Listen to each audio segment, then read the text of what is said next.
Ya, baik. Bismillahirrahmanirrahim. Alhamdulillah wa syukurillah. Alhamdulillah, segala puji bagi Allah yang hari ini kita masih diberi usia ternyata ya.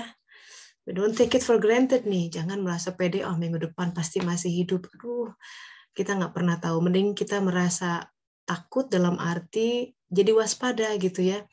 Sehingga kalau beneran hari itu datang, saatnya datang, karena kita sudah waspada terus, pasang kuda-kuda, nggak takut, nggak dicekam oleh ketakutan, karena kita senantiasa berlindung kepada zat yang selalu dekat, paling dekat, dan tidak pernah meninggalkan kita, lebih dekat dari urat nadi, katanya gitu. Indah. Sebelum mulai, kita seperti biasa heningkan sejenak ya. Itu yang riuh rendah, yang ribut-ribut dalam diri, di mute dulu semua. Kenapa semakin diam kita, semakin suaranya bisa terdengar. Semoga ya. Dan ini kita akan mengkaji Al-Quran, meraih berkah rahmat Allah Ta'ala. Ini adalah firman-Nya yang mulia. Semoga jika kita menundukkan hati, berdoa di awal waktu, Dia berkenan menurunkan cahaya ilmunya, menghunjamkan ke dalam hati kita, dan ilmu itu menjadi manfaat bagi badan kita, diri kita, jiwa kita, kehidupan kita, dan orang sekitarnya, of course, in the end. Baik, mari kita mulai dengan membaca basmalah. Bismillahirrahmanirrahim. Allahumma sholli ala Sayyidina Muhammad wa ala ali Sayyidina Muhammad, kama shallaita ala Sayyidina Ibrahim wa ala ali Sayyidina Ibrahim. Nah, sahabat-sahabat yang semoga Allah rahmati, ini minggu lalu kita belajar tentang surat Al-A'raf 172, yaitu surat persaksian. Ya, bahwa suatu saat yang lalu jiwa kita pernah bersaksi. Semua jiwa dari jiwa pertama sampai jiwa terakhir yang belum turun nih. Ya, mungkin anak cucu kita, cicit, semua jiwanya sih udah sama-sama ngumpul dulu. Dan semua jiwa itu punya satu testimoni tentang siapa Rob gitu ya. Kita review sebentar surat Al-A'raf 172, auzubillahi minasyaitonirrajim. Dan ingatlah ketika Tuhanmu mengeluarkan dari sulbi anak cucu Adam keturunan mereka, dan Allah mengambil kesaksian terhadap anfus ya, jiwa-jiwa mereka, seraya berkata, alastu birabbikum, bukankah aku ini Tuhanmu? Mereka menjawab, qala bala syahidna, kami bersaksi. Penyaksian ini, kalau bersaksi itu kan berarti ada sebuah pengetahuan ya. Dalam pengadilan ada namanya witness, orang saksi, ahli saksi itu berarti dia punya pengetahuan tertentu. Nah, dalam hal ini adalah siapa Rob. Sekarang topik kita hari ini adalah apa makna Rob buat kita. Sebelum jauh, kita lihat dulu di dalam Al-Quran, ternyata kata Rob itu, akar kata ro, ba, sampai diulang 980 kali dalam Al-Quran. Beberapa dalam ayat yang sama. Biasanya kalau banyak-banyak gini sudah menunjukkan hal yang sangat penting, diulang-ulang-ulang. Nah, ini titik yang penting nih, untuk studi Al-Quran dengan baik, kita butuh tools, sahabat-sahabat. Tools itu namanya konkordansi. Dulu saya beli itu bukunya setebal ini, namanya Konkordansi Al-Quran, yang membuat almarhum Ali Audah kalau tidak salah, saya lupa.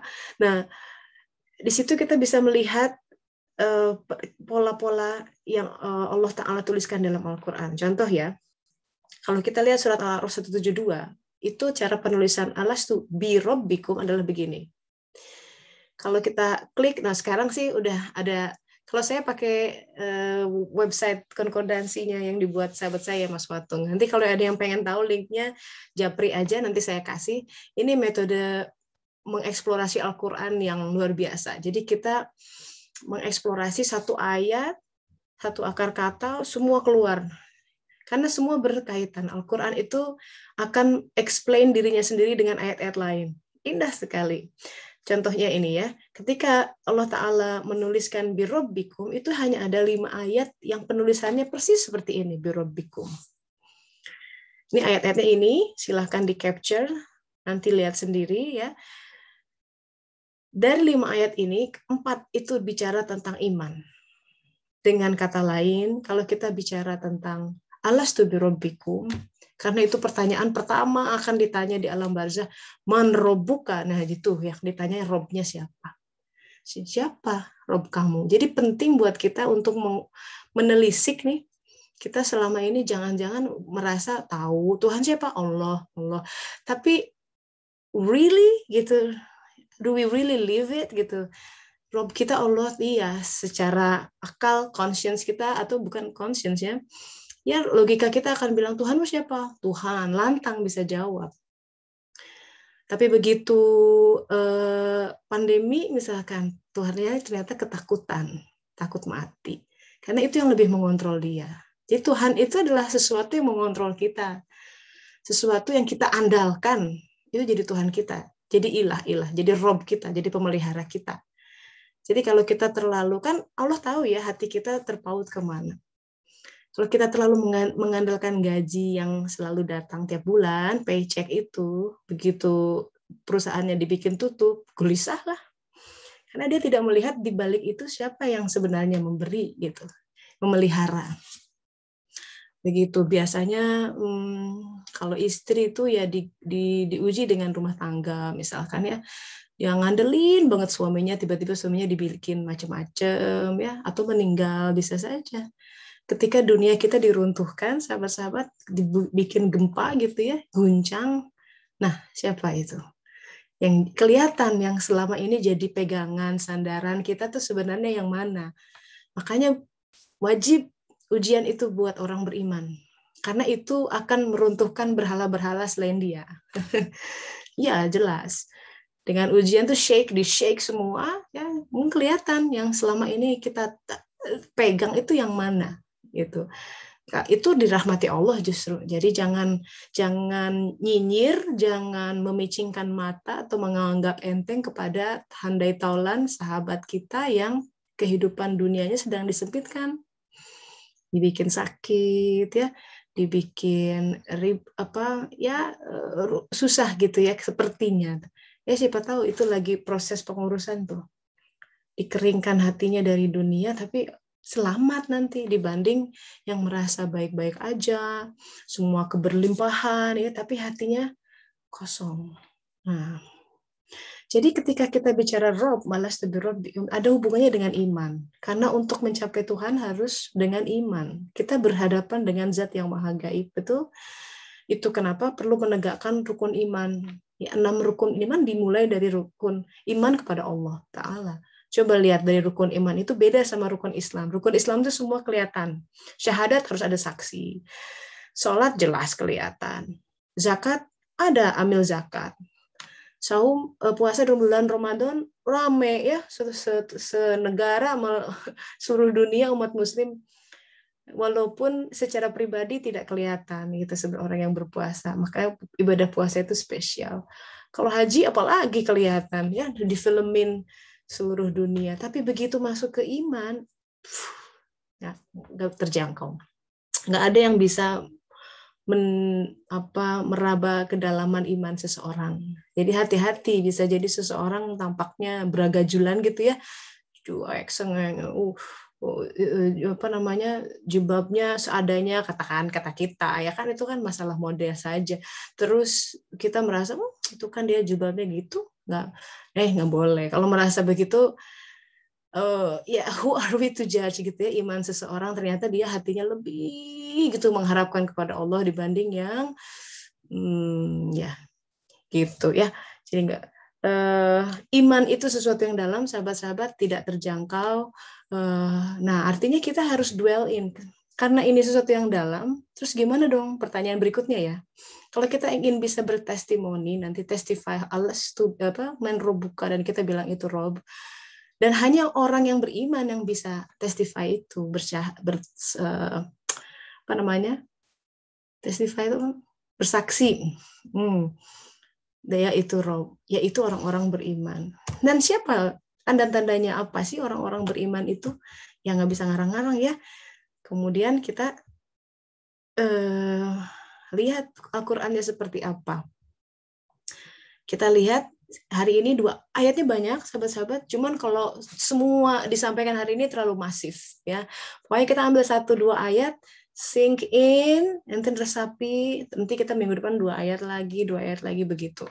Itu yang bikin kajian suluk online sampai 5 tahun nggak khatam-khatam ya, Telin ya, karena banyak banget yang mesti dibaca, Masya Allah. Mungkin sampai kita meninggal ya. Semoga ya Allah kasih kita taufik untuk selalu mendalami Al-Quran. Kita lihat surat Al-Anfal ayat 2. Gini, auzubillahi minasyaitonirrajim. Innamal mu'minuna alladzina idza dzikrallahu wajilat qulubuhum. Orang-orang beriman tuh kalau ada zikir nama Allah, wajilat qulubuhum, hatinya tuh ada gitu. Didengar nama Allah. Jadi gini contohnya.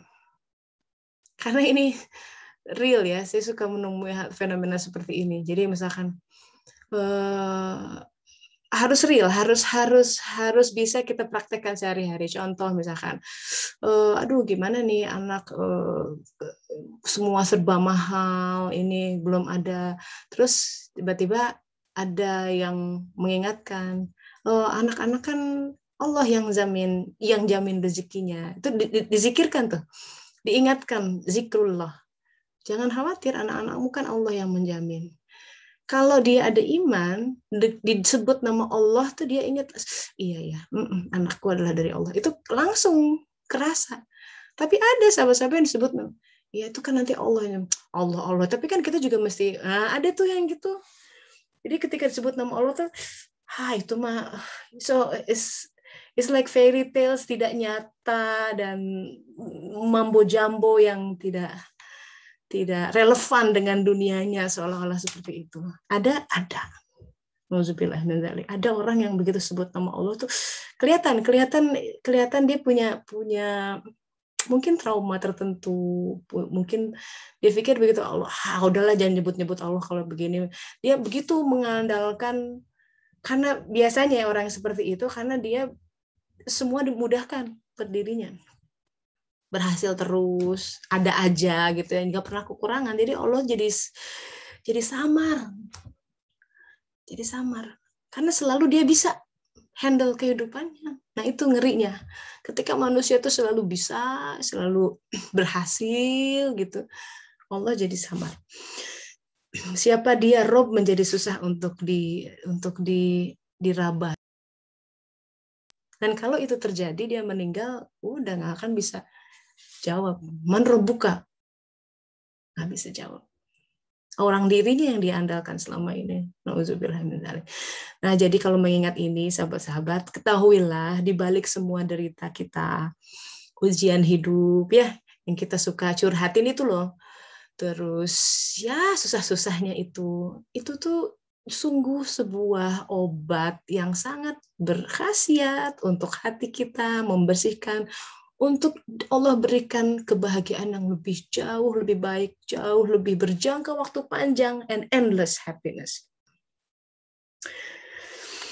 Nah, cara kita membayar iman, untuk nur iman itu dia nyalakan, hatinya harus bersih. Kita kemarin udah belajar ya, ada solder, itu harus dirombak dulu tuh yang menutupi solder.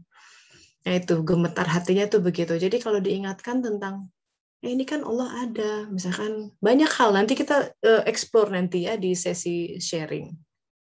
Kemudian dibacakan ayat-ayat kepada mereka, bertambah imannya. Ayat-ayat tuh tidak sekadar dibacain ayat kursi gitu, enggak, kita baca ayat-ayat kehidupan. Misalkan ayat ya, salah satu ayat misalkan teman saya ya sudah divonis kanker dan sudah kata dokter hitungannya bulan, wah kita udah ngaji tuh karena udah mau say goodbye. Terus sekian lama berselang, terus dia bilang tes bersih katanya, tiba-tiba sampai dokternya aneh, di scan itu nggak ada kankernya hilang. Itu ayat. Bertambah iman kita bahwa Allah yang memberi penyakit itu bisa ngangkat. Ya Syafi, ya Syafi. Akhirnya hanya kepada Tuhan bertawakal. Tawakal ini sahabat-sahabat ciri utama orang takwa. Sandarannya 100% sama Allah. 100%. Bukan 99,5%. Itu yang 0,5% tuh bikin masalah tuh. Percaya deh. Ya dia tawakal 100%, kalau mau bertawakal udah 100%. Jangan kaki di dua perahu gitu, jatuh sendiri gitu ya. Kalau mau tawakal sama Allah ya sudah, serahkan hidup kita bulat-bulat semuanya. Saya selalu kalau masalah gini, yang masalah penyerahan hati itu, Jadi ingat dulu tuh sering jalan-jalan ke toko buku Nasrani gitu ya. Mereka tuh suka ada hiasan-hiasan yang bagus gitu ya, menghidupkan hati dari Alkitab khazanahnya.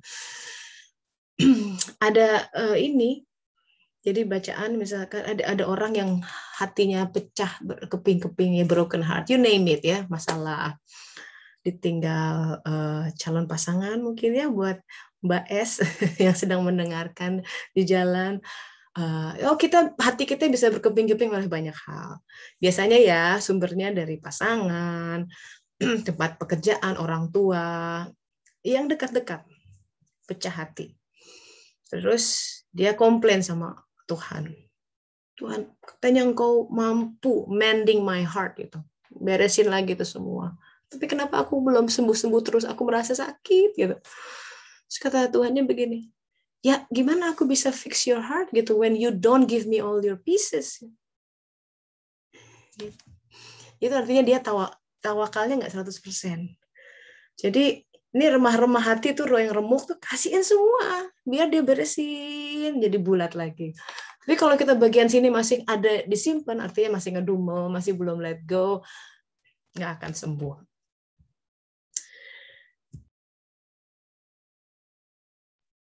Ya gitu. Sorry, harus agak minum. Ini perubahan cuaca, ketularan si kecil, dia duluan batuk, sekarang emaknya. Oke, we move on. Sekarang ayat kedua. Nih ya, bicara tentang hati yang bergetar. Itu diterangkan di surat Al-Hajj 35 tuh begitu tuh. Dia loncat-loncat Al-Qur'an tuh, makanya perlu nggak bisa ngambil kesimpulan hanya baca satu ayat. Ya, itu kan orang, oh, bunuhlah orang kafir, penggallah kepalanya dimanapun mereka berada. Langsung dipraktekkan. Aduh, hancur Mina. Nggak bisa gitu baca Al-Quran tuh, harus lihat konteks ya. Kalau orang tuh bilang konteks itu penting karena saat itu turunkan asbabun nuzulnya itu memberi nuansa. Apa yang dimaksud orang kafir contohnya ya. Jadi nggak sembarangan kita orang, dan lihat contohnya di Rasulullah sang Quran yang berjalan. Apakah beliau begitu? Sama sekali tidak. Nah, jadi ini salah satu cara membaca Al-Quran yang guru saya ajarkan, itu harus ditawafi berkali-kali. Setiap kali ada makna yang baru, selalu begitu. Nah, ini ada poin penting. Ketika disebut tadi ya, karena kita bicara tanda orang beriman, tuh hatinya bergetar. Wazilat qulubuhum. Ini disebut juga di ayat ini, Al-Hajj 35. Wazilat qulubuhum ini terkait dengan apa, sahabat-sahabat? Kesabaran atas apa yang menimpa mereka. Wasobirina ala ma asobahum. Asbaban itu sebab-sebab yang di luar nggak bisa, di luar kendali kita. And there are so many things in this life that is out of our control. Bener nggak? Udah di plan, miss gitu ya. Selalu akan ada begitu. Ada kejutan-kejutan dalam kehidupan. Kejutan yang menyenangkan atau kejutan yang bikin hati gitu. Nah, sabar atas apa yang menimpa mereka itu salah satu karakteristik orang yang beriman. Artinya getaran hati itu sampai ke situ, sabar. Terus ini menarik, ini indah, orang yang sholat, nah tuh kan, menginfakkan rezeki, udah itu. Jadi balik lagi ke situ, fondasi-fondasinya. Ke sholat lagi ya, karena di situ kan sabar dan sholat gitu. Jadi urutannya memang bahkan butuh kesabaran untuk mendirikan sholat, seperti itu. Nah, jadi intinya sih begini ya, dari semua ini, contoh satu saja yang kita ambil. Karena kesedihan itu, sahabat-sahabat, salah satu warna kehidupan. Jangan ditolak. Sekali lagi, itu takdir yang sangat menyehatkan sebenarnya.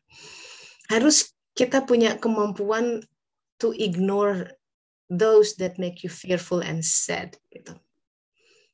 Karena jadi gini, kesedihan itu jangan kita terkontrol oleh kesedihan, you have to take over.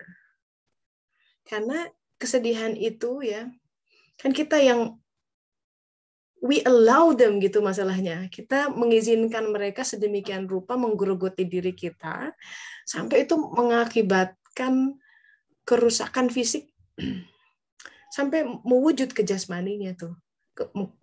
Dan kematian hati itu yang ngeri gitu. Kalau kita terus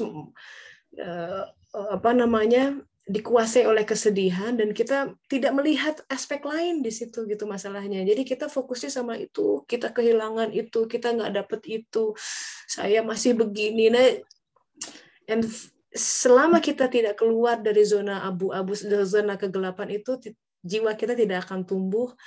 Padahal matahari terus bersinar di luar dan kita menutupi diri kita dengan blok-blok cahaya sehingga cahaya itu tidak sampai kepada diri. So that's one of the topic for our discussion for today. Apa yang menghalangi diri kita dari kebahagiaan? You name it. Let's discuss more on that. Sebelumnya mungkin Tehlin mau share pengalaman nih tadi katanya. Sok, mangga Teh. Assalamualaikum Teh Tessa, assalamualaikum sahabat-sahabat. Assalamualaikum warahmatullahi wabarakatuh. Sebetulnya ada dua hal ya yang saya pikir kedua hal ini berkaitan satu sama lain. Yang pertama adalah keyakinan, ini sering diulang-ulang ya Teh Tessa, bahwa Allah itu mengirimkan bantuannya. Kadang-kadang kalau kita sudah mepet banget ya, udah mepet banget, itu udah pasti bantuannya itu pasti diturunkan gitu. Dan yang kedua seperti yang tadi pagi Teh Tessa posting di Facebook itu mengenai bahwa mengeluh akan suatu hal yang sebetulnya sudah jadi rutinitas gitu kan. Nah, kejadiannya itu kemarin saya hampir batal terbang karena saya kesalahan data yang dibuat bukan oleh saya tapi oleh pihak ketiga. Yang saya ambil pelajarannya, saya tidak boleh terlalu fokus pada hasil karena hasil kan memang diberikan oleh Allah ya. Jadi saya ignore tuh data-data penting pelengkap dari hasil itu gitu sampai di menit terakhir bahwa ada data yang salah gitu, sehingga walaupun hasilnya betul tapi karena data pelengkapnya itu salah, saya harus mengulangi dari awal gitu. Jadi itu udah last minute boarding ya, udah last minute boarding. Terus akhirnya diulangi. Tegang juga. Iya, tegang sekali. Alhamdulillah Allah itu mengirimkan 2 orang yang mengingatkan saya bahwa pertama, jangan panik, masih ada jalan keluar. Ayo kita lakukan gitu. Dan dari situ sebetulnya secara fisik saya udah bergetar ya, saya sudah pasrah gitu. Ini nggak akan kekejar nih untuk memperbaiki kesalahan gitu. Itu kedua orang ini, orang tua sahabat saya ini menemani saya sampai hasilnya itu diperbaiki dan saya bisa memperbaiki dan bisa terbang gitu. Untung ada waktu ya. Subhanallah. Mepet. Masya Allah. Asli mepet sekali dan ya, alhamdulillah. Nah itu di perjalanan itu pada proses itu saya melihat bagaimana Allah mengirimkan dan mengatur semuanya teh. Yes. Allahu Akbar. Down to the last minutes ya. Iya, sampai mengatur bagaimana nafas saya karena saya dari ujung terminal S harus ke terminal West itu sekitar 3 km dan harus lari dengan membawa beban. Di mana harus itu? Di terminal 3 Cengkareng. Oh, yang baru ya? Yang baru, ya itu lumayan jauh gitu. Dan itu diatur kan bagaimana langkah saya, padahal saya udah, kalau secara fisik itu langkah kaki udah nggak bisa digerakin, nggak mungkin. Masya Allah. Itu sampai Masya Allah sampai bisa masuk ke sudah panggilan last call, masuk duduk bisa nafas, tapi saya mendengar la ilaha illallah di telinga saya. Masya Allah. Alhamdulillah. Itu ya la ilaha illallah, saya sampai ini siapa gitu, dalam akal saya begitu gitu ya, tapi di hati saya seperti terus gitu karena saya sendiri melihat bagaimana Allah memperjalankan semuanya gitu. Wah, subhanallah, itu Allahu Akbar. Dan yang kedua tadi pagi ini, nah itu kan maksudnya itu suatu kekuatan iman ya, bagaimana kita menambah keimanan gitu. Tapi kan tidak hanya sampai di situ, ada ujiannya kan. Nah, terus hanya itu berupa yaitu mengeluh kan tanpa disadari gitu. Iya, karena udah sampai di sini dihadapi oleh rutinitas, istilahnya dari kita mulai lagi nih di charge dan kita harus maju lagi ke tahap 1, ngeberesin rumah gitu kan. Back to square one. Back to square one. Tawaf tuh gitu. Iya itu. Nah, sampai komen-komen ya kata Abah, nanti acaranya begini. Itu langsung gitu, acara apa gitu kan, ada proses nih di kepala gitu ya. Gitu. Ya Allah, baru juga nyampe, kenapa harus dijejelin program-program yang maksudnya untuk saya, aduh kayaknya nggak butuh deh program itu gitu ya. Tapi di situ saya diingatkan langsung deh, seperti ada di dalam hati itu sesuatu yang nggak enak gitu. Kenapa saya harus mengeluh? Kemarin 2 hari begitu sampai di Perancis saya tumbang gitu. Itu kan semua diurus oleh Abah gitu, semua makanan sampai karena saya nggak bisa bangun sama sekali. Sempat tumbang itu? Iya, kayaknya iya. Jadi begitu sampai tidur siang, bangun tidur siang langsung demam tinggi, langsung diare gitu, semua badan rasanya seperti dipukulin. Udah tuh 2 hari nggak bangun, dan selama itu Abah yang bersihin rumah, belanja, masak. Nah kan, baru aja dia bilang tentang program hari ini, kenapa saya harus mengeluh gitu. Alhamdulillah. Di situ betul-betul hati itu rasanya seperti hey, kenapa kamu masih mengeluh gitu, hentakan-hentakannya itu ada gitu. Iya. Indah tuh kan. Ya indahnya ya. Jadi kalau kita berusaha bersuluk, melihat dari semuanya, dari semua aspek kehidupan itu bahwa ada tangan Allah, semua datang karena Allah. Jadi semua indah. Ya, pengalaman Tehlin mau hampir nggak jadi terbang itu jadi indah.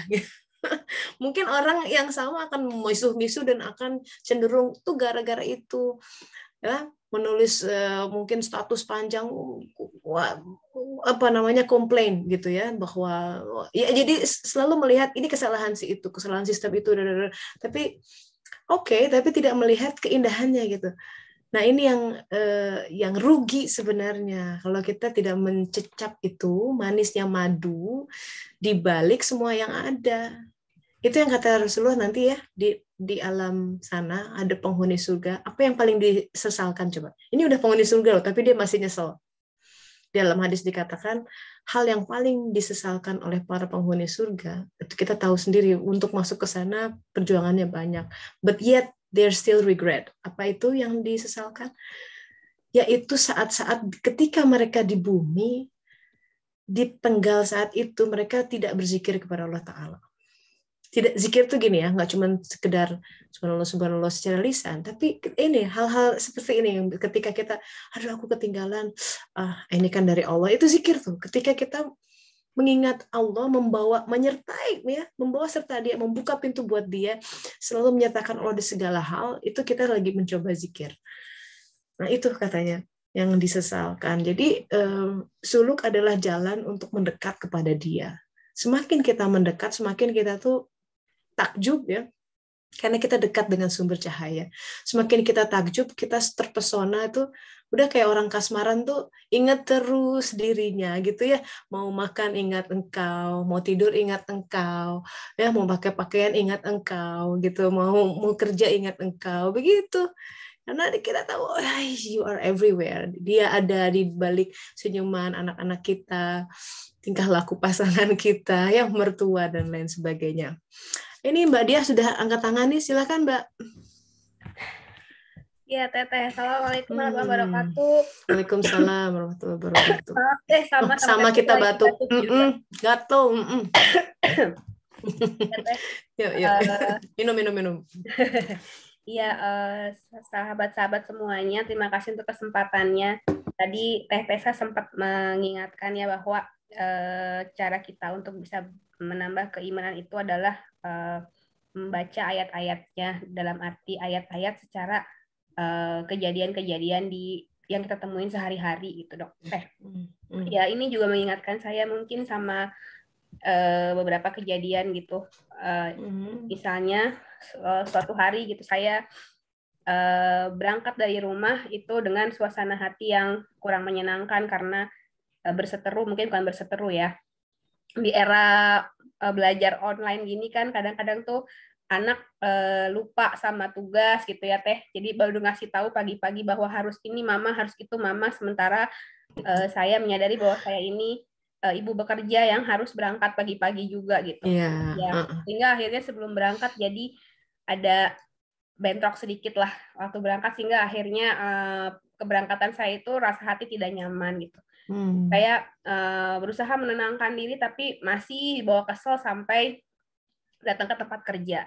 Kebetulan saya kerjanya di bidang medis Teh, jadi begitu sampai di tempat kerja saya jalan gitu di koridor menuju bangsal, diingetin gitu sama hati, udah sok atuh zikir gitu ya. Ya udah sambil jalan tuh sambil ngitung gitu di tangan, Allah subhanallah terus gitu ya Teh. Itu ngelihat tuh kiri kanan, ngelihat anak yang dengan tumor segede ya susah disebutkan gitu ya di mata. Nanti ketemu lagi di sebelah berikutnya tuh pasien lain gitu ya yang menurut saya anak juga gitu. Saya sampai begini, ya Allah, ini teguran apa ya? Mungkin tadi saya salah nih berbuat sama anak-anak sampai diperlihatkan bahwa itu anak-anak lain mungkin yang pingin seperti anak-anak kamu di rumah gitu ya, menikmati belajar online, ternyata dia harus ke rumah sakit nunggu tindakan mungkin kemo atau apa, saya nggak paham gitu ya. Dari situ langsung aduh ya Allah, pengen cepet-cepet pulang, saya bisa kayak pulang sampai rumah gitu, maaf sama anak-anak sekedar peluk gitu ya Teh. Umur berapa Teh dia? Anaknya umur berapa? Anak saya SD kelas 6 sama kelas 5 Teh, umur 12 sama 11. Sometimes memang pembelajaran melalui online ini kadang melenakan ya Teh, sehingga kadang suka lupa gitu apa yang harus disiapkan, sehingga tuh gitu juga, oh mungkin jadi ibu Teh bukan cuman harus memastikan bahwa semuanya udah siap, tapi harus ada yang gitu. Betul. Nah, tapi itu belum selesai Teh, sampai ketemu pasien gitu ya. Kebetulan saya di bidang gizi, jadi pasiennya pasti banyak keluhan-keluhannya tentang penyakit-penyakit yang berhubungan sama gizi gitu. Nah pas hari itu tuh ketemu sama pasien yang mengeluh keluhan di lambungnya gitu ya, berulang kali. Ini pertemuan yang kedua, karena waktu pertemuan yang pertama saya udah menyarankan, oh ibu sebaiknya makan A, B, C gitu. Nah, waktu pertemuan kedua, dia itu kayak kebingungan, dokter saya udah ikutin semua nasihatnya dokter, kenapa ya kok masih makanan udah gini-gini, terus tiba-tiba keingetan sama teh-teh saya bahwa semuanya itu pasti berawal dari hati. Nggak tahu tiba-tiba ujuk-ujuk gitu ngomong, ibu lagi ada masalah apa gitu, coba Bu ditanya ke hatinya, selama ini ada sesuatu nggak yang mengganjal gitu, karena penelitiannya sebenarnya penyakit yang seperti ibu itu tuh 80% kebanyakan karena faktor psikologis. Kalau makannya udah bener harusnya insya Allah udah bener gitu. Terus dia tuh sampai akhirnya nangis. Ya, Masya Allah. Iya dok gitu. Saya tuh lagi bingungan, stres karena saya tiba-tiba jadi diberi tugas yang mungkin bukan beban saya. Terus tapi biasanya saya nggak apa-apa. Terus saya juga jadi ingat lagi, coba ibu dulu ngegantungin beban itu sama siapa gitu. Terus so jago gitu ya Teh, padahal mah ya Allah ini Teh apa gitu. Tiba-tiba ngomong kayak gitu. Iya, saya sebelumnya tuh nggak bergantung sama suami gitu ya. Saya cuma ngomong gini, Bu, kok hatinya belum lapang tuh biasanya karena ada sesuatu yang ibu gantungkan nih selain Allah. Dia langsung diem. Iya dok, sebenarnya dulu tuh saya nggak pernah kayak gini karena semua saya pasrahkan. Tapi belakangan ini tuh saya jadi bergantung sama suami saya, semua disiapin nama suami saya, dari mulai saya harus ke dokter, segala lah pokoknya gitu, karena suami saya tuh orang yang nggak mau ngelihat saya repot. Nah, beberapa bulan ini saya harus pisah tempat sama suami gitu, pisah keadaan, sehingga akhirnya saya jadi mengusung dia ya, gitu. Terus, nah itulah mungkin Bu. Jadi Allah tuh negur ke ibu dengan sakit karena ibu tuh menggantungkan semuanya sama suami. Aduh teteh gitu bukannya ini ya sok-sok jago kayak teteh jadinya gitu, asa ini bukan saya nih yang ngomong gitu, asa dalam hati tuh ngomong gitu, kamu suka ngomongnya kok gitu, padahal diri sendiri juga lagi galau. Mungkin kita tahu ya masalah saya dengan kondisi yang pernah cerita dulu ya, dan sampai saat ini juga masih belum bisa ngomong sama orang tua. Tapi mungkin setelah ngomong itu saya langsung ya Allah makasih ya udah diingetin bahwa mungkin saya juga punya ilah lain gitu selain Allah. Mungkin saya ngegantungin anak, berharap sesuatu yang lebih. Jadi tegurannya tuh berat banget, dari mulai jalan di koridor lihat anak-anak yang begitu sampai ketemu pasien yang begitu.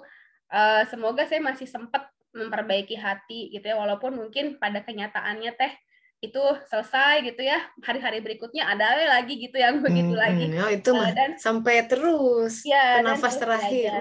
Jadi tadi waktu Teteh bilang, ya benar harus belajar itu bukan cuma dari ayat-ayat Al-Quran yang ada yang sudah pasti betul, tapi juga belajar dari nah itu tadi mungkin kesensitifan seseorang dengan teguran itu yang kadang-kadang harus dirasakan lebih mendalam ya. Kadang kan kalau hanya hati lagi nggak ada masalah mah, ngelihat anak-anak di bangsal kayak gitu ya cuek aja gitu ya, ngelihat pasien mungkin nggak sembuh sakitnya ya udahlah basa bodoh teuing gitunya, minum obat lagi biar balik lagi gitu. Tapi kalau misalnya diselami ternyata mungkin ada dari kita yang memang bisa membawa kebaikan untuk kita, jadi juga membawa kebaikan buat orang lain. Mungkin itu aja Teh sharingnya. Alhamdulillah Mbak Dia tuh ya, indah sekali. Jadi kalau semuanya dimaknai gitu ya. Dan emang gitu kan, saya bilang juga biasanya ujian tuh nggak jauh-jauh dari anak. Udah mama udah cantik ya, berdandan, tiba-tiba lupa ini mah, kan keselnya kebayang. Kamu teater bukan disiapin dari tadi malam. Biasanya keluar rumah seperti itu ya. Terus si anak tuh gini aja ya, itulah kita mesti sabar-sabar, balik-balik. Nah, itu akan diserap soalnya.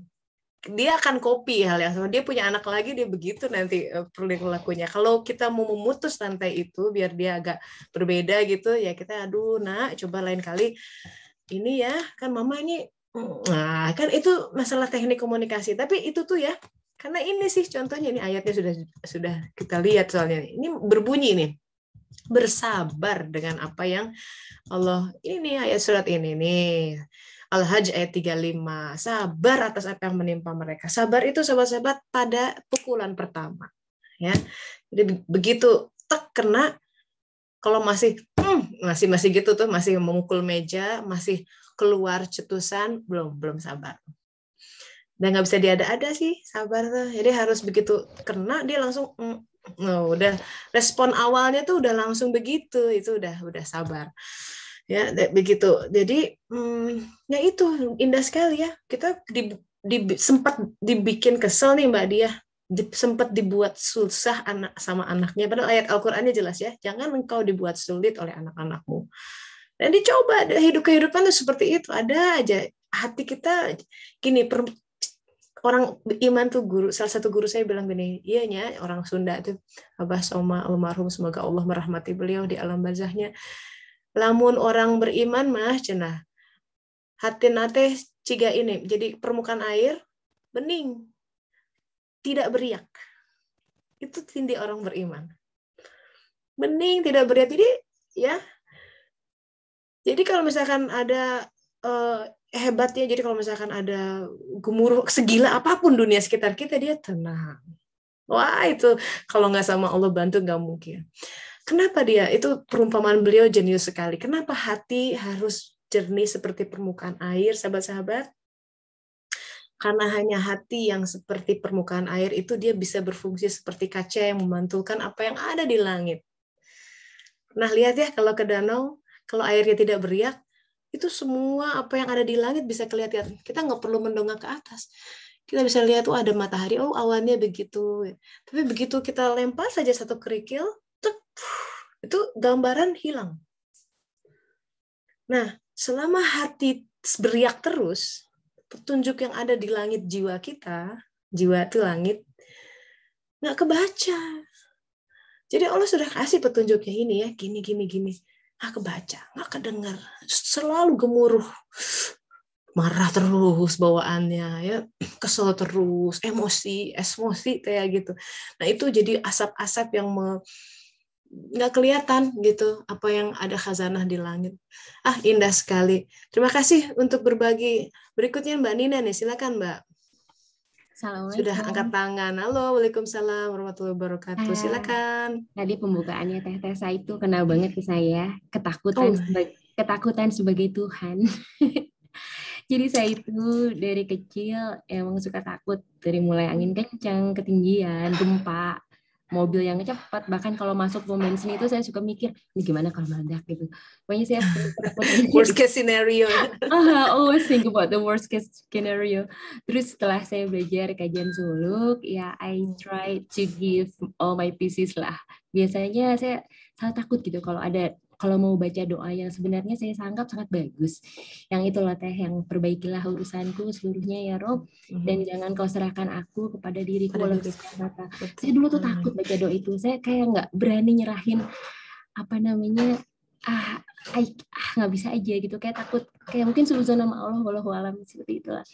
Terus berapa hari yang terakhir saya coba, waktu itu saya dengerin Teh Tessa yang kajian untuk mu'alaf itu.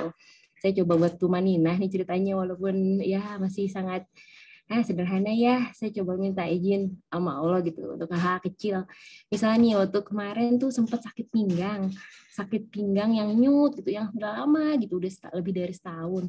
Udah diperiksain dari urolog, dari internis, tapi hasilnya menunjukin kandung kemih oke, ginjal oke. Lalu saya mulai nyari lagi nih, dokter apa lagi ya gitu. Terus saya browsing buat cari dokter apa aja yang saya perlu visit lagi gitu untuk tes. Itu menyiksa banget gitu, karena sering banget sakit pinggang dan sakit belakang punggung itu. Terus dari hasil browsing saya kayaknya perlu ke obstin nih, kok kayaknya gejala-gejalanya mirip di persoalan di ovarium. Menurut website itu ada atur rahim gitu. Soalnya kalau yang organ-organ kayak ginjal itu kan udah aman kata dokter sebelumnya. Nah terus saya bilang, saya mau ke obstin ya, gitu-gitu aja sih. Terus sampai di obstin, itu pagi itu saya berhasil baca doa itu dengan ya semampu saya gitu, walaupun masih ada ketakutan. Pas sampai di obstin itu, di kliniknya, ternyata medical record saya yang dulu pernah ke sana tuh nggak ketemu. Jadi para admin sibuk nyari berjam-jam, lama gitu. Saya datang pertama hampir terakhir dipanggil gitu. Terus ditambah pinggang nyut-nyutan, ketakutan. Saya udah mulai mikirin takut mati gitu kalau misalnya ini penyakit berat. Terus anak-anak gimana, suami bakal terbebani, postingan kawan, keinget postingan kawan yang punya penyakit berat. Terus suami juga harus jemput anak saat itu. Jadi saya harus naik Grab, padahal mobilnya tuh nggak kuat nanjak, mobil Grabnya itu. Jalanan juga banyak tanjakan. Pokoknya hari itu sempurna lah ketakutannya gitu. Udah gitu, tapi waktu itu saya terpikir, alhamdulillah saya terpikir, kalau saya memang benar kena penyakit berat dan saya nggak ikhlas waktu saya nanti meninggal, itulah yang berat. Dan saya saat itu jadi merasa bahwa ketakutan yang lain saya jadi kecil gitu. Ketakutan terbesar saya saat itu adalah gimana kalau saya meninggal terus nggak husnul khotimah gitu. Itu jadi terasa, saya jadi berdoa saat itu, saya coba ikhlasin semua ketakutan saya, ikhlas ya Allah, kalau seandainya saat ini saya memang harus kena penyakit seperti ini, saya terima ya Allah, saya mungkin ini yang terbaik darimu, karena saya udah berdoa padamu tadi pagi, berdoa minta diserahkan urusan gitu. Saya relakan ya Allah. Saya selama suster pada nyari medical record saya lama gitu ngantri, saya waktu itu nggak marah, walaupun susternya udah malah nyalain saya, ya ibu kenapa nggak apa terakhir kesini. Saya nggak kepikiran.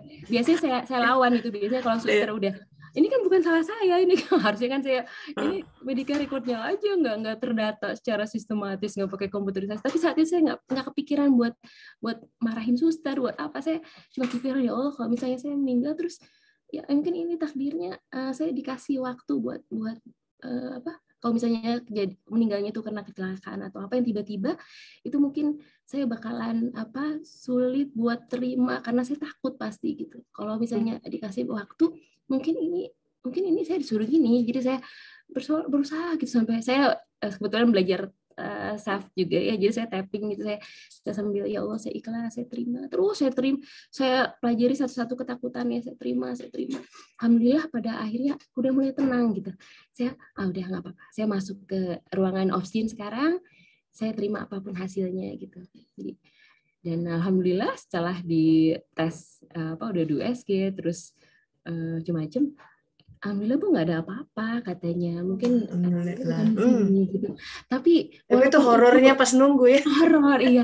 Jadi pikiran kita yang bikin.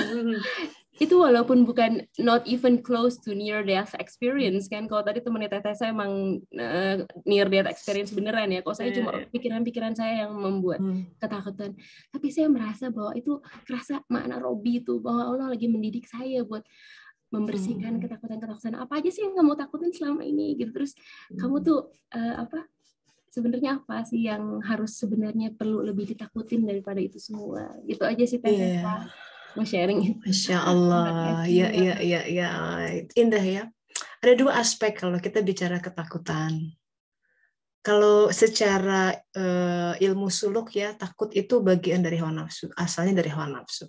Dan hawa nafsu itu cenderung menyesatkan, kata Allah dalam Al-Quran. Jadi karena jelas perintahnya, misalkan di surat Al-Maidah, boleh di browsing itu ya, tidak boleh takut, itu hukum Allah Ta'ala berfirman tidak boleh takut selain kepada aku gitu. Karena gini, kita takut pada selain Allah, sesuatu yang kita takutkan itu menjadi rob, sesuatu yang menguasai kita. Kita takut kegelapan, takut kurang, takut dibilang gagal, misalnya. Ketakutan itu menjadi sesuatu yang mengontrol kita. Nah, cuma kita mesti juga harus menelisik ya ke dalam diri. Ini cara kita bersuluk ke dalam diri adalah kadang itu takut itu karena kita setiap anak terlahir tidak ada yang penakut.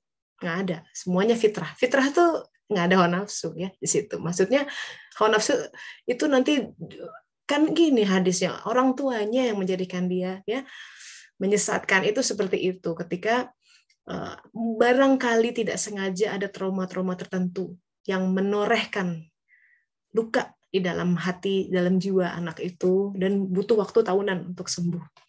Itu pun kalau Allah tidak rahmati, tidak akan sembuh-sembuh gitu. Orang akan hidup dengan ketakutannya. Misalkan orang tua yang terlalu overprotected, ya, semua dipilihin, ya, semua pokoknya nggak boleh, pokoknya itu si anak jadi mengkerut, ya, kita nggak kasih dia freedom, nggak apa-apa, namanya jatuh nggak apa-apa, tersesat dikit nangis sendiri, make a wrong choices pun nggak apa-apa gitu. Then you learn gitu. Kalau tuh setiap hari gimana mak, kiri apa kanan? Mak, kiri apa kanan? Aduh, capek dong kita. Ya, dia harus belajar bikin keputusannya sendiri. Even though maybe trial and error. Banyak saya temui kasus seperti itu di mana orang tua, terutama ibu, super dominan.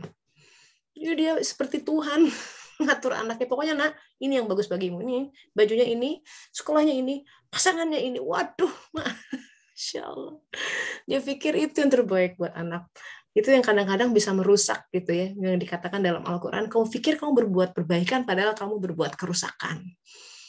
Nah itu, hati-hati itu, hati-hati sekali. Kita masalah mengatur-ngatur orang itu terutama kita sama anak sih ya, karena merasa kita namanya maternal gatekeeping. Ada itu fenomenanya dalam psikologi ya, maternal gatekeeping itu karena memang dari awal kita biasa semua nyuapin, we protect them.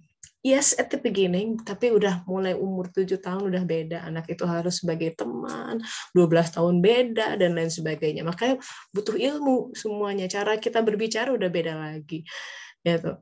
Nah, jadi menarik ya. Tadi saya menarik salah satunya ketika Mbak Nina lagi nunggu di ruang objin ya. Zikir, sibuk dengan kontemplasi, what if skenario gitu kalau ini hari yang terakhir. Sampai kekesalan kepada si perawat yang ya atau pihak rumah sakit yang tidak becus menemukan rekam medis yang sebelumnya tuh kita bisa naik pitam, bener nggak? Yang ya itu kan kamu bisa marah tuh, mana manajernya? Bisa begitu, bisa deeskalasi. Tapi kalau saat itu Mbak Nina sibuk berzikir, hilang aja tuh. Yang kayak gitu-gitu tuh, udah nggak dipikirin.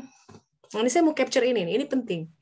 Ini contoh ya, kalau hati kita sibuk berzikir sama Allah, you don't sweat small stuff. Believe me, you don't sweat small stuff. Hal-hal kecil, remeh-temeh kayak gitu tuh udahlah nggak usah diributin. Capek. Yang bikin kita capek, terdistract dari perjalanan taubat tuh biasanya gitu tuh. Bukan hal yang gede. Hal yang gede tuh kita aware, tapi hal-hal kecil tuh yang bikin kita tergelincir bisa. You don't sweat small stuff. Jadi kalau gitu-gitu, udahlah. Ya misalkan tadi ya, Teh Lin contohnya, suami pengen gini. Aduh, aku kan capek. But you don't sweat small stuff, so you overlook that. Udahlah, kan dia udah berkorban juga untuk saya. Nah kayak gitu-gitu. Itu life skill ya. Kita bisa latih sahabat-sahabat seperti itu. Karena itu cara kita memandang ya, rasional kita merespon kehidupan. Kalau kita selalu setiap hal menjadiin masalah, ya hancurlah itu rumah tangga ya. Semua relationship hancur kalau setiap hal kecil jadi masalah. Sekarang sama orang kantor, kamu gelas kok simpan sini, semua diributin. Aduh, orang mana yang betah sama dia? Ya tuh kadang udahlah kayak gini, nggak usah hitungan ya, kita sambil zikir, ya Allah ini mungkin engkau, nah kayak gitu. So you don't sweat small stuff. Jadi kalau sudah zikir tuh contohnya kita sibuk dengan hal yang esensi gitu dalam kehidupan tuh, sibuk dengan yang penting-penting aja lah gitu, bekal akhirat, merawat hati, sisanya let go. Oh iya gitu ya. Tadi bonusnya tuh pas pulang alhamdulillah sakitnya sembuh Teh. Jadi setelah saya melepaskan gitu. Ketakutan itu. Ya sering itu. Sebentar, pinggang ya, menarik nih. Saya emang punya ada mah gitu sih, tapi mungkin diperburuk sama ketakutan. Tapi kok ke pinggang ya? Sampai berarti pinggang belakang. Pinggang belakang. Kalau awalnya curiga ginjal kan? Iya. Kata dokter udah dites segala macam, katanya ginjalnya aman kan, terus kandung kemih juga aman, tapi alhamdulillah setelah waktu itu berserah gitu udah, ya Allah udah deh kalau misalnya emang saatnya ya saya terima gitu. Malah pulang-pulang alhamdulillah bonusnya semua. Itulah tuh ya, sering itu kejadian tuh, begitu paham masalahnya. Jadi Allah tuh kirim utusan-utusan lewat kehidupan ini ya. Utusan itu berupa sakit, itu tamu-tamu Allah. Jadi pelajaran buat kita juga. Itu yang namanya solusi kehidupan tuh nggak bisa horizontal begitu kok. Ya, kalau horizontal kan kita cari tuh di mana nih, harus ditelusuri, ginjal enggak, ovarium enggak, bisa capek ya kan. Saraf mungkin, waduh lama. Tapi coba make the leap of faith. Leap of faith itu kita masuk ke sumbu Y. Jadi kalau horizontal tuh gini, terus ya. Tapi kalau Y itu kita bisa loncat tuh, meloncati semua itu dan tiba-tiba hilang ya, nggak perlu lagi ke dokter ya. Masya Allah. Nah itulah, itu salah satu trik cerdas dalam kehidupan. Mau memotong semua permasalahan itu taubatnya masih dalam, istighfarnya masih banyak. Satu contoh ya, saya punya Abah Akbar itu almarhum, beliau itu orangnya cukup khasyaf, jadi orang punya banyak karomah ya. Beliau tuh begini, saudaranya ada yang menderita sakit gigi, jadi infeksi yang demikian parah ya, sampai harus pakai antibiotik, tahu sendiri ya. Aduh sakit hati, bukan sakit hati, sakit gigi. Soalnya mirip sakit hati kata Maggie Z ya, lebih baik sakit gigi daripada sakit hati. Dia nggak bisa makan, nggak bisa apa. Terus datanglah kebetulan saudaranya itu ya. Terus Wah Akbar bilang gini, kamu kurang sedekah katanya gitu. Kebetulan saudaranya ini memang cukup gitu ya, berada gitu. Kurang sedekah, dan dia sebutkan segini keluarin, benar itu hilang hitungan hari. Jadi ini contoh, ini bukan cerita dongeng sahabat-sahabat, tapi kadang ada yang seperti itu dalam kehidupan. Hal-hal yang sakit apa itu kurang apa ya, kalau belum tahu istighfarnya banyak-banyak, nanti Allah ilhamkan. Kadang ada seperti itu. Tapi nah ini pitfallsnya begini, karena saya orang medis juga nih, saya harus kasih warning ya. Jadi jangan sampai juga kita menganggap remeh ikhtiar berobat, ikhtiar ke dokter. Enggak, itu jalani gitu. Tapi kadang Allah kasih shortcut gitu, yang tadinya mungkin treatmentnya kata medis, oh ini harus 9 bulan minum obatnya, tiba-tiba sebulan selesai. Bisa itu tuh. Nah, itu contoh bagaimana kita melihat kehidupan dari sisi lain gitu. Iya, Mbak Berta nih sudah angkat tangan nih. Silakan Mbak Berta. Saya mau berpantun. Ya, boleh. Jangan panjang-panjang ya, kita udah mau tutup ini. Ya. Silakan. Assalamualaikum warahmatullahi wabarakatuh. Waalaikumsalam warahmatullahi wabarakatuh. Tehlin sharing di hari ini. Pengalaman pulkam yang tak terlupakan. Istighfar supaya Allah mengampuni. Jauhkan mengeluh, naikkan iman. Mbak Dia menyambung lagi tentang rumah dan pekerjaan. Semangat selalu di segala kondisi, perbaiki hati dalam memaknai cobaan. Mbak Nina Egi turut menimpali tentang ketakutannya selama ini. Hawa nafsu menghampiri berkali-kali, takut kepada Allah membentengi. Satu yang terakhir. Sukacita main ke Taman Ria. Wonokromo ada di Surabaya. Setiap makhluk yang namanya manusia tak akan lepas dari ujiannya. Wassalamualaikum warahmatullahi wabarakatuh. Waalaikumsalam warahmatullahi wabarakatuh. Wah, itu kecerdasan tersendiri tuh merangkai kalimat seperti itu. Mbak Berta mesti buka YouTube channelnya sendiri ya. Seru. Insyaallah. Seru. Ya, itulah sahabat-sahabat. Jadi belajar ya dari semua ayat-ayat Allah di sekitar kita. Ma khalaqta hadza batil, harus sampai seperti itu. Tidak ada yang sia-sia, nggak mungkin sahabat-sahabat, nggak mungkin Allah yang maha ilmu mengirimkan satu fenomena setitik pun, walaupun jatuh daun di tengah kedalaman Amazon, di apa arti setitik daun, kita nggak ada sepertinya nggak ada kaitannya, tapi ya tiba-tiba itu tadi ya Mbak Dia lagi jalan ya, dia tiba-tiba kenapa of all the patients yang dilihatkan anak keluar, bukan kondisinya tuh yang jelas gitu, tumornya kelihatan langsung kan kelihatan gitu, bukan sakit leukemia atau ginjal yang, nah hal detail itu Allah hadir tuh sahabat-sahabat. Kalau hati kita mencari Dia semilir, walaupun dia satu titik terang tuh kita langsung aware tuh, kita seperti radar yang menangkap walaupun sinyalnya dan biasanya dia berbisik masalahnya. Biasanya berbisik gitu. Jadi dia la ilaha illallah, dia berbisik. Dia udah hadir karena itu dia al-latif ya. Sangat halus gitu. Makanya kita wajib menghaluskan hati. Kalau hati sombong tuh nggak halus tuh namanya, keras. Makanya dihancurin kehidupannya kalau masih sombong. Tuh. Nah, jadi sampai halus karena kita menghadap sama yang maha halus. Yang kenapa berbisik? Karena bisikannya saja sudah menghidupkan. Ya, kalau terlalu menggelegar bisa rusak gendang telinga kita gitu. Nah, tangkaplah hal-hal yang halus, yang kecil di sekitar kita. Be aware of that movement around you. Ya, pergerakan itu datang dari anak-anak kita. Lihat ya, kita harus jadi semesta yang selalu aware. Allah datang dari 360 derajat soalnya. Selalu sadar bahwa semua yang datang, anak nggak akan mungkin merengek-rengek seperti itu kalau Allah nggak izinkan. Anak nggak mungkin kelupaan seperti itu kalau Allah nggak izinkan. Pasangan tidak mungkin lupa menyimpan anduk di atas tempat tidur kalau Allah tidak izinkan. Sekesel apapun itu, contain it gitu. Ignore that, kata Rumi. Ignore kekesalan itu, raise up. Bawa ke tataran yang lebih tinggi gitu, bahwa sabarnya muncul. Jadi yang dimunculkan sifat-sifat itu. And when you do that on a daily basis, lebih sering ya, dari menit. Kalau awal-awal aduh mungkin hanya bisa 5 menit sehari, lama-lama di stretch terus ototnya tuh, bisa 1 jam, 2 jam. And when you do that, you feel the joy, a river moving in you. Semuanya jadi indah gitu. Kita jadi si mama, anak-anak pada aneh, si mama kenapa nih kok jadi happy begini, terus pasangan juga jadi aneh, kenapa kamu kok jadi nggak tahu nih, Allah, life is beautiful you know?